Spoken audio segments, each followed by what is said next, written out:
ስማ እንዲህ እንዳሁኑ የአውሮፕላን አደጋው ደርሶ ጫካ ውስጥ ብቻዬን ከእንዳንተ አይነቱ ጉብዝ ነገር ጋር ከመፋጠጥ በፊት ልዕልት የሆነችው ሚስቴ ጋር ነበር ጊዜን የማሳልፈው። ለካ ሚስቴ ጋር እንዴት እንደተዋወቅን አልነገርኩም። በጣም ቆንጆና ሲበዛ ጨዋ ታዋቂ ነች። ለማንም ወንድ ግን ፊት ሰጥታ ስለማታውቅ ደፍሮ የሚያናገራት አልተገኘም ነበር። አንድ ቀን ጓደኞች ጋር ስልኳን እቀበላለሁ ብዬ ተወራረድ። ከዛ ራሴን ቀይሬ አይነ ስውር በመምሰል ቤቷ ድረስ ሄድኩ። አቤት! ወይኔ ውበት! የነ ኤርሚ ቤት ነው? የነሱ ፊት ለፊት ነው። ቤት ግን ያለ አይመስለኝም። ይሄኔዋ አውቃለሁ፣ እባክሽ ጓደኛዬ ነው። በቃ እስኪመጣ ደረጃው ላይ አረፍ ብዬ ጠብቀዋለሁ። ባርኮት ቤት ገብተህ መጠበቅ ትችላለህ። አመሰግናለሁ። በጣም አዛኝ ሴት እንደሆነች ጓደኞቿ ሲያወሩ ስለሰማሁ ነበር አይነ ስውር መስዬ የሄድኩት። ይሄ አንቺ ቤት ነው? የእኔ ቤቴ በሰማይ ነው። ያንተ በምድር ነው? አዎ በምድር ነው። ቡልጋሪያ ቆንጆ ቤት አለኝ። ኦ ጎረቤት ነና። እኔም እዛው ጥሩ ቤት ገዝቻለሁ። አሁን ቤቴ በሰማይ ነው ስትይ አልነበር እንዴ? የአንዳንድ ድርጅት አሰራር እኮ በምድርም ቤት እንዲኖር ያስገድዳል። ምን ቢያደርግ ነው ባክሽ ይሄን ያህል ያስገደደሽ? የሊዝ ክፍያውን ራሱ ጨርሶ በየአመቱ የሚከፈል የሊዝ ክፍያ የሌለበትን ቤት ሲያቀርብልህ ከመግዛት ውጭ አማራጭ አለ? ኧረ ውበት ስለ ላዛኛ እንጂ ስለ ሊዝ ሲያወራ አያምርበትም። ለምን ወጣ ብለን ላዛኛ አልጋብዝሽ? ባይሆን እዳዬ ይኖርብሻል። ደስ ይለኝ ነበር ግን ጥሎብኝ እንደ ኤማሮሽ እዳ አልወድም። ኤማሮሽ ወንድምሽ ነው በለው። ቤቱን የሸጠልኝ ድርጅት ነው። የባንክ ዕዳ የሚባለውን በስም ብቻ ነው የሚያውቀው። ለዛ ነው ህጋዊና አስተማማኝ ካርታ ገዢዎች ሙሉ ለሙሉ ሲከፍሉ የሚያስረክበው። እና ባርኮት ምን አገባው? እንዴት ነው አሁን ስልክሽን የምቀበለው? ነው ወንድምሽ ማለት ነው? ለዛውም የእናት ልጅ። እርፍ! ኧረ ርዕስ ቀይሪ። አስበው በ20% ቅድመ ክፍያ ቤት ገብተህ እየኖርክበት ቀሪውን በ4 ዓመት ቀስ ብላችሁ ትከፍላላችሁ። ቤት ልስጣችሁ ካለ ወንድም ነው እንጂ ሌላ ምን ይባላል? እልል!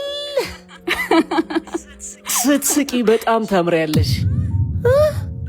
በምን አወቅ? በህይወቴ እንደዛ ደንግጬ አላውቅም። አይኔ እንጂ ልቤ አልታወረ።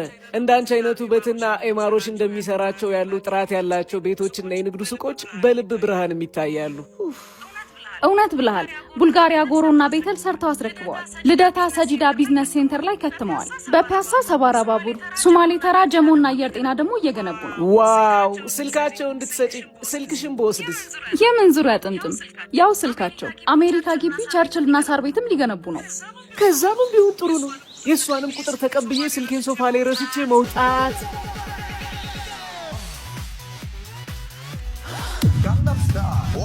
ይቅርታ ጓደኞቼ ጋር ተወራርጄ ነው። በድጋሚ ይቅርታ። በልንካ የሚገርም ታሪክ ነው። እኔ ራሱ ተመስጬን የሰማው። አንተም እንደኔ ካደጋው ተርፈ ነው? ኧረ እኔ ልብስ አጥቤ አልደርቅልህ ብሎኝ ነው። ሙድ ትይዛለህ እንዴ? ጉለሌ ጫካ ውስጥ እኮ ነው ያለ ነው። እናንተ ባርኮት ግን በጣም ነው የሚችለው። በጣም አክቲንግ ላይ ልዩ ነው። አሁን ግን እንደኔ መጀመሪያ ፊልም የመሰለው ማለት ነው። እንትኑን ፖስተሩን አይታችሁት የሆነ ፊልም ሊሰራ ነው በቃ ብዬ ጠብቄ ነበር እና ፊልሙን በጠብቅ ፊልሙ ወጥቶ አገኘሁት። አሪፍ ነው። ባርኮት ይችላል። የምሬ ነው። ለእንትን አይደለም። እኔ ቲክቶክ ላይ ብዙ ማቆ ጀለስ የለኝም። የራሴ ፍሬንድ ምለው የለኝም።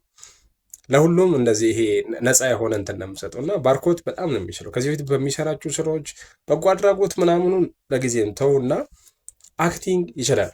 የጥበብ ሰው እና ፕሮሞሽኑ ደግሞ ያበደለት በአንድ ድንጋይ ሁለት ወፍ ማለት ነው። የሚገርም አክቲንግ፣ ጉድ ፕሮሞሽን እና ፕሮሞቲንግ ላይ በጣም አሪፍ ነው። በተለይ ደግሞ የተጎዱ ልጆችን ቀን ስራ የሚሰሩ ልጆችን ምናምን ፕሮሞት የማድረግ የያዙ ሀሳብ ባርኮት የሚበረታታ ነው። እስኪ ለባርኮት ያላችሁን ፍቅር በኮመንት ሴክሽን አጋሩኝ። ይህን ቪዲዮ እኔ ወድጄ ለባርኮት እንግዲህ ትችላለህ ብዬ እንግዲህ እንትን ብያለሁ። ውድ አድማጮቼ ባርኮት ይመችህ፣ ተምረንበታል፣ እናመሰግናለን። ያልተሳካለም እንጂ የጠበሳው መንገድ ጥሩ ነው።